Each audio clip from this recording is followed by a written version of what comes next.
Ladies and gentlemen, Mr. Cropper here. I probably have 2 more videos already made, haven't edited them yet, on this issue about whether or not people should give to the school, because I come from the background of objectivism and so on. And it's tedious. This is a long argument. It's old, and I realized the essence of it this morning. I actually realized it sort of at the very last 10 or 15 seconds of one of the videos I did on the subject. And then this morning I was ruminating over it, and I just wanted to put it all to bed. It all comes from the idea that a person who is selfish has to hurt other people. Or at the very least, the person who is selfish cannot help others. Maybe they don't necessarily have to hurt others, although it's always good to have a selfish person be hurting someone. But if a selfish person can't hurt someone, then the minimum requirement for selfishness is that no one else is helped by a selfish person. Now, I don't think I need to say anything else about the argument. Why would a selfish person necessarily hurt others? And why is a selfish person necessarily not able to help others by their actions? And that is the whole issue. Mr. Pirro, P-Y-R-H-H-O or something, cannot conceive of a reality-based idea of selfishness. His idea of selfishness is like the idea of gremlins and ghosts. It comes from the imaginary fantasies of philosophers and polemicists. It is not a fact of reality that a person who does something for themselves always and automatically by essential nature hurts others. That is not true. But Mr. Pirro accepts it as true, as do most people. It is stupid. It's ludicrous. It's like the belief for a long time. There was the belief that we would fly off the earth if it were spinning. So they had concepts based around that. For a long time now, it's been the belief that a person who's selfish hurts others. Okay? Get over it, guys. The world is round. It's spinning and moving. There's no such thing as benefiting yourself and therefore always and automatically hurting others. There's no such thing. It's like a ghost or a gremlin. It does not exist. Committing crime, for example, even in a state of nature where there's no one to come and pursue you.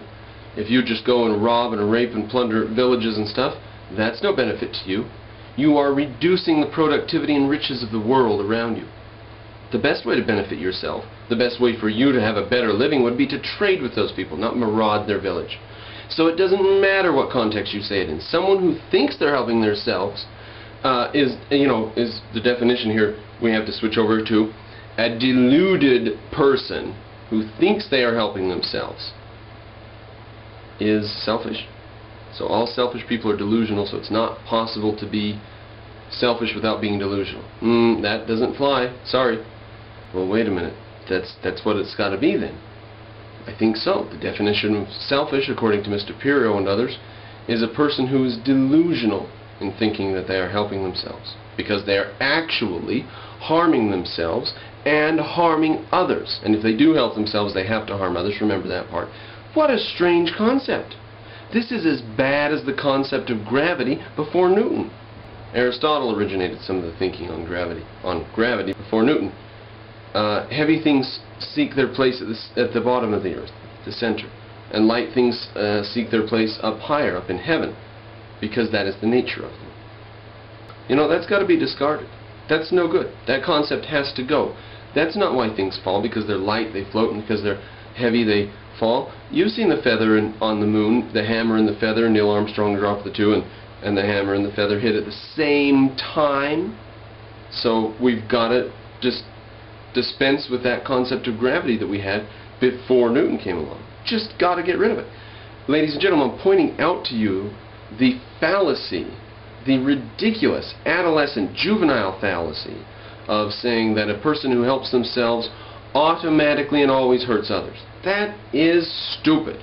And look how confused people get. He's confused about why I would want to run a school, because a selfish person, of course, doesn't do anything except run around with a wrench hitting people on the head and taking their money, right? So why in the hell would a selfish person open a school? He doesn't understand why a selfish person would want to educate children, because what's in it for them? Because what is selfish to a person who believes selfishness is this bizarre thing where you are short-sighted and stupid? Why does selfish mean short-sighted and stupid? Now, once you get your head around this and you can move past this juvenile understanding of what selfish is and come to a modern idea of the concept, an actual objective understanding of the word, of benefiting yourself. Throw out everything else. The essential is that you benefit. Study the philosophy of Ayn Rand and you'll see in striking detail how you cannot violate other people and benefit. So, I can open a school and educate other people's kids, and still be selfish. I can want to improve the conditions of the world because it makes me happy. Do you know how upset it makes me to know that they're boiling little kids' heads to eat in North Korea? That makes me really upset. And it would make me happier to know that they're all driving SUVs. Some people will get upset about that because they don't want the smog and pollution. I say bring on the smog and pollution, but let's do away with this thing where they're dying because they don't have a tablespoon of salt a day and they're starving to death in North Korea and eating children's heads. Let's do away with that, and let's fix this idea of selfishness.